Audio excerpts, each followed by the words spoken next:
तो यहाँ पर जो क्लास चल रही थी वो प्रोनाउंसिएशन रूल्स की चल रही थी। बिल्कुल शुरुआत से अंग्रेज़ी पढ़ना यहाँ पर आप सीख रहे थे। तो उसके लिए क्या सीख रहे थे? उच्चारण के नियम। तो हमने शुरुआत की है स्वरों का जो उच्चारण है उनके नियमों से। तो हम इसके आगे जितने भी स्वर लेटर्स है यानी कि वाउल लेटर्स है और उसके बाद कॉन्सोनेंट्स है यानी कि व्यंजन है, उन सभी का एक एक करके प्रोनाउंसिएशन देखेंगे, उच्चारण देखेंगे। और साथ में पेयर आ जाता है, वाउल लेटर्स का हो गया या फिर कॉन्सोनेंट लेटर्स का हो गया, तो उनका पेयर है, उनका क्या साउंड होगा वो भी देखेंगे। तो पार्ट वन जो है वो हमने कंप्लीट कर लिया है। अगर आपने पार्ट 1 वाली क्लास नहीं देखी है तो आप वो वाली क्लास भी देख सकते हैं। इस वीडियो के लास्ट में आपको वो क्लास मिल जाएगी। और तो आज हम करेंगे पार्ट 2, जिसमें ए का जो उच्चारण है वो तो कंप्लीट आपने देख लिया कि ए का उच्चारण अलग अलग तरीके से हम कब कैसे करते हैं, और प्रैक्टिस के लिए काफ़ी सारी स्पेलिंग्स भी देखी। आज हम देखने वाले हैं ई का उच्चारण, लेटर ई का उच्चारण क्या क्या होता है और क्या इसके उच्चारण के नियम है। पार्ट 2 लेटर ई का जो उच्चारण है, तो ये उच्चारण देखें, ई को हम छोटी ई के रूप में, बड़ी ई के रूप में यानी कि लॉन्ग साउंड के रूप में, ई अ के रूप में, कहीं पर इसका उच्चारण अ होगा और कहीं पर लॉन्ग साउंड अ होगा और कहीं पर ए, ये इसका उच्चारण होगा। किसका? लेटर ई का, जो कि क्या है? वाउल लेटर है। जैसे कि मैंने पहले ही आपको बताया है, ए, ई, आई, ओ, यू, ये 5 वाउल लेटर्स है। इनका इंडिपेंडेंट यानी अकेले तो उच्चारण होता ही है और साथ में इनके साथ दूसरा वाउल लेटर मिलकर भी इनका अलग अलग साउंड होता है, वो भी हम देखेंगे। तो सबसे पहले देखें ये सिंगल ई का, ये सारे के सारे इसके उच्चारण हैं। एक एक करके देखते हैं। जो ई है तो उसका सबसे पहले जो साउंड है, उच्चारण है, वो बड़ी ई के रूप में कब किया जाता है? ई के बाद एक अक्षर छोड़कर जब फिर ई आता है तब ई का उच्चारण ई होता है। जैसे कि एग्जाम्पल्स देखेंगे यहाँ पर, ई के बाद एक लेटर छोड़ा जो कि वी है और फिर ई आया है, तो इस ई का उच्चारण ई होगा, लॉन्ग ई साउंड बड़ी के रूप में। जैसे कि ईव, यहाँ पर भी ई के बाद में एक लेटर छोड़ा एम और फिर ई आया, तो इसका उच्चारण हो गया, ई का उच्चारण बड़ी के रूप में। तो थीम। फिर यहाँ पर भी ई के बाद में एक लेटर छोड़ा जो कि एस है और उसके बाद ई आया, तो ई का उच्चारण लॉन्ग ई बड़ी के रूप में, दीज। फिर यहाँ पर भी कंप्लीट में भी क्या है, ई के बाद में एक लेटर है टी और फिर ई है, तो इसका उच्चारण यानी ई का उच्चारण भी बड़ी के रूप में है, यहाँ पर भी कंप्लीट। फिर यहाँ पर मीट और डिलीट, इन सभी में ये नियम है जिसमें कि बड़ी के रूप में हम प्रोनाउंस कर रहे हैं ई को। जो लेटर छोड़ा है वो भी क्या है? एक व्यंजन है, कॉन्सोनेंट लेटर है। चलते हैं नेक्स्ट रूल की तरफ। शब्द के अंत में यानी कि किसी भी स्पेलिंग के लास्ट में ई आर ई आए तो पहले ई का उच्चारण ईय होता है। जो पहला यानी कि आर से पहले जो आ रहा है इसका उच्चारण ईय होता है। जैसे कि यहाँ पर देखें, स्फीयर, क्या है? स्फीयर, क्योंकि यहाँ पर कॉम्बिनेशन है ई आर ई, ये साथ में आए हैं और स्पेलिंग के लास्ट में, तो ई का उच्चारण क्या हो गया? ईय। यहाँ पर भी ई आर ई लास्ट में आए हैं तो पहले ई का उच्चारण ईय, इसमें भी ई आर ई लास्ट में तो ईय, और इसमें भी ई आर ई लास्ट में तो ई का उच्चारण ईय। तो यहाँ पर देखा कि ई आर ई के कॉम्बिनेशन वाले में ई का उच्चारण ईय करके होता है। जैसे स्फीयर, मेयर, सिंसियर, एटमॉस्फेयर, तो इस तरीके से ई का उच्चारण ईय। नेक्स्ट रूल देखें, कोई भी इंग्लिश की स्पेलिंग होगी उसमें अगर ये वाला सीक्वेंस होगा, जैसे कि कॉन्सोनेंट आएगा पहले, क्या आएगा, कॉन्सोनेंट यानी कि व्यंजन, फिर ई और उसके बाद आर और फिर दोबारा से कॉन्सोनेंट व्यंजन आए तो ई का उच्चारण अ होता है। क्या होता है, अ, और ये लॉन्ग साउंड है। जैसे कि सबसे पहले देखिए जी, जो कि एक कॉन्सोनेंट है, फिर ई, फिर आर और उसके बाद में एम जो कि एक कॉन्सोनेंट है। तो ई का उच्चारण अ होगा यहाँ पर, ना ही तो ई होगा और ना ही ई होगा, ई होगा।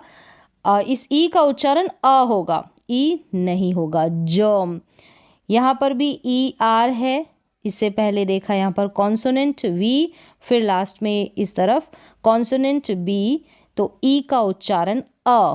वर्ब, यहाँ पर भी एच कॉन्सोनेंट, फिर ई, फिर आर और डी जो कि कॉन्सोनेंट है। इसी सीक्वेंस में ये स्पेलिंग्स है, तो ई का उच्चारण अ। हर्ड। नेक्स्ट देखते हैं, यहाँ पर दो स्पेलिंग्स और है, बी कॉन्सोनेंट, ई आर, फिर टी एच साथ में है, थ साउंड है इनका, तो कॉन्सोनेंट है। यहाँ पर भी पी है, ई आर, फिर कॉन्सोनेंट, पी कॉन्सोनेंट और के भी कॉन्सोनेंट यानी कि व्यंजन। तो ई का उच्चारण इन दोनों स्पेलिंग्स में भी अ होगा। बर्थ और पर्क। नेक्स्ट रूल देखते हैं कि शब्दों के अंत में कोई भी इंग्लिश की स्पेलिंग होगी, उसके लास्ट में अगर आ जाए E L, E N, E N T, E R हो तो इसमें ई का उच्चारण अक्सर अ होता है, यानी कि इन सभी से स्पेलिंग की एंडिंग होगी तो वहाँ पर जो ई आएगा उसका उच्चारण अ होगा। तो यहाँ पर सबसे पहले देखें, ये ई एल वाली स्पेलिंग्स है, मतलब ई एल से एंडिंग हो रही है इन सब में, तो यहाँ पर ई का उच्चारण अ होगा। जैसे कि एंगल होगा, एंजल नहीं होगा, पैनल होगा, पैनल नहीं होगा, या पैनेल नहीं होगा, पैनल, अ उच्चारण ई का। डीजल होगा, टनल, चैनल और ट्रैवल। क्यों हो रहा है, क्योंकि लास्ट में ई एल से इन स्पेलिंग्स की एंडिंग हो रही है, अंत में लास्ट में ई एल आ रहा है, इसलिए ई का उच्चारण अ। नेक्स्ट देखें, इन स्पेलिंग्स में एंडिंग हो रही है ई एन से, ई एन से भी एंडिंग होगी किसी इंग्लिश की स्पेलिंग की, तो वहाँ पर भी ई का उच्चारण अ होगा। जैसे कि चिल्ड्रन, रॉटन, सिटीजन, बर्डन, लाइटन और लिसन। तो इस तरीके से ई को हम ई नहीं पढ़ेंगे, यहाँ पर अ पढ़ेंगे, जैसे कि इस रूल में बताया है। इन सभी से अगर एंडिंग होगी E L, E N, E N T, E R, तो ई का उच्चारण अ होगा।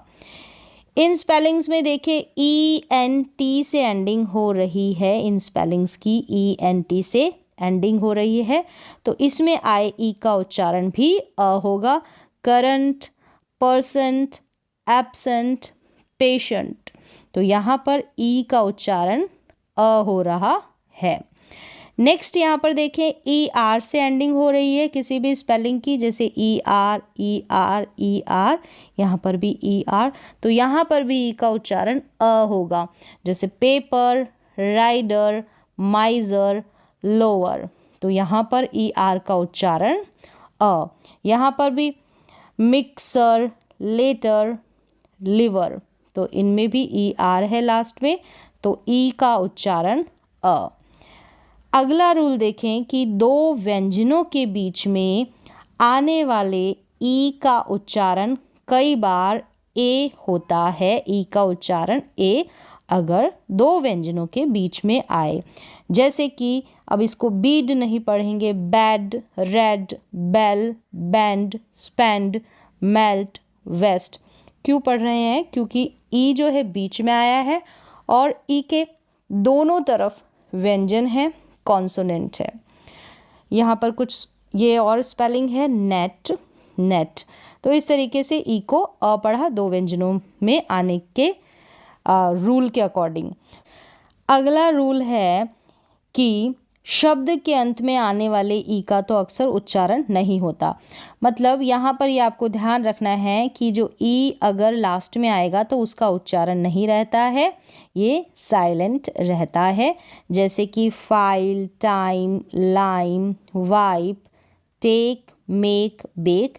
तो ये बहुत सारे इंग्लिश के स्पेलिंग्स में मिल जाएगा, जहाँ पर आप देखेंगे तो ई जो है लास्ट में आएगा और इस ई का उच्चारण होता ही नहीं है, ये साइलेंट रहता है। जैसे कि फाइल है, अब इसको हम फाइल ली नहीं पढ़ेंगे। टाइम है तो एम तक ही उच्चारण हो रहा है, टाइम मी नहीं पढ़ते हैं। लाइम है तो इसको हम लाइम मी नहीं पढ़ेंगे। वाइप है, अब यहाँ पर ई है, ई का उच्चारण नहीं कर रहे हैं, साइलेंट है तो इसको वाइप ही पढ़ेंगे। अगर ई नहीं होता इन सारे स्पेलिंग में तो हम इसको वाइप नहीं पढ़ते, हम इसको विप पढ़ते। इस तरीके से थोड़ा बदलाव हो जाता। यानी कि ये जो रूल है, या फिर ध्यान रख सकते हैं इसमें आप, कि लास्ट में ई का उच्चारण नहीं होता है, लास्ट में साइलेंट रहता है अक्सर, मोस्टली जो स्पेलिंग्स होती है वहाँ पर। लेकिन कुछ गिने चुने शब्दों में कुछ स्पेलिंग्स है वहाँ पर ई का उच्चारण ई होता है। जैसे कि यहाँ पर देखें रेसिपी, क्या है, रेसिपी, इसका उच्चारण यहाँ पर है तो यहाँ पर रेसिपी में ई का उच्चारण हो रहा है। और यहाँ पर सिमिली, यहाँ पर भी सिमिली लास्ट में ई है और ई का उच्चारण हो रहा है। तो यहाँ पर ई के जितने भी प्रोनाउंसिएशन हैं आज जो मैंने बताए, तो वो सारे के सारे प्रोनाउंसिएशन किस तरीके से करेंगे, बिना रूल के और रूल के साथ भी। यानी कि ये सारे के सारे आपने उच्चारण देखे तो कंप्लीट रूल्स यहाँ पर ई के हो गए हैं। नेक्स्ट वीडियो में, नेक्स्ट क्लास में हम देखेंगे ए का हो गया उच्चारण, ई का अब आई आएगा, आई वाउल लेटर का उच्चारण हम देखेंगे। अगर ये जो वाउल लेटर ए है इसका उच्चारण आपने नहीं देखा है, सिंगल वाउल लेटर ए, इसके क्या रूल है, तो आपको वो वाला वीडियो भी इस वीडियो के लास्ट में मिल जाएगा, तो उसको भी देखकर जो सारे रूल्स हैं उनको सीख सकते हैं। तो आज की प्रोनाउंसिएशन के उच्चारण की क्लास में बस इतना ही। मिलते हैं नेक्स्ट प्रोनाउंसिएशन की क्लास में।